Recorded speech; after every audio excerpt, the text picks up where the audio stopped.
Welcome back to another Therapy Tip Tuesday. My name is Alexis, and this week we're going to talk about plants.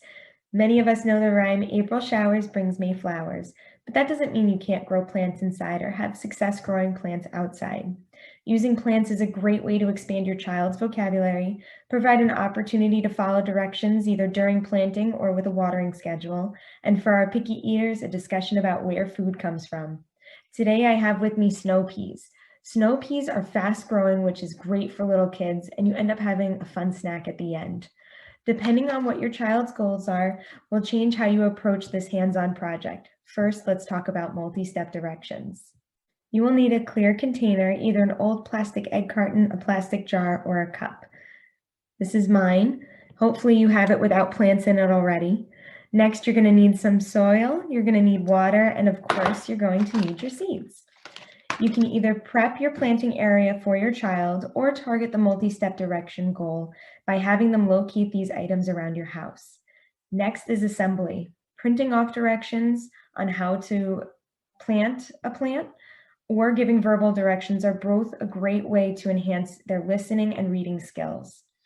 When working on multi-step directions, I like to give both a direction using a first-then approach. For example, first put in the soil and then take out 2 seeds. Next, I like to check for comprehension to make sure the child understands the directions. Okay, what was the first and second steps? Lastly is execution. Having a child complete these steps for planting a plant that include watering. I like to place my seeds at the very edge of the container so that the child can see the seed and then later see the roots and the stem of the plant grow. This leads us right into expanding vocabulary. You can do this in 2 different ways, discussing the life cycle of a plant or the parts of a plant. When discussing the life cycle of a plant, use pictures to show the different stages. I'll show you mine. For older children, you may wish to use terms such as germination and sprout. For my younger learners, I may just provide 4 or 5 stages. You can ask your SLP to print out a life cycle worksheet for you, or you can print off free ones online.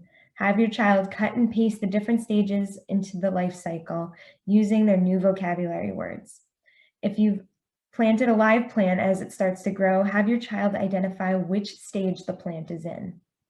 You can also expand vocabulary through the parts of the plant. First, teaching and labeling the different parts of the plant, and then looking to find those parts on the plant that started growing.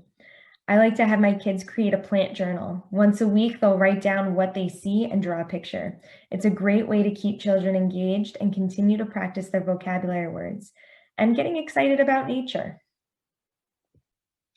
For our picky eaters, there are tons of ways to grow fruits and vegetables. Some vegetables you can simply grow with your old table scraps through propagation.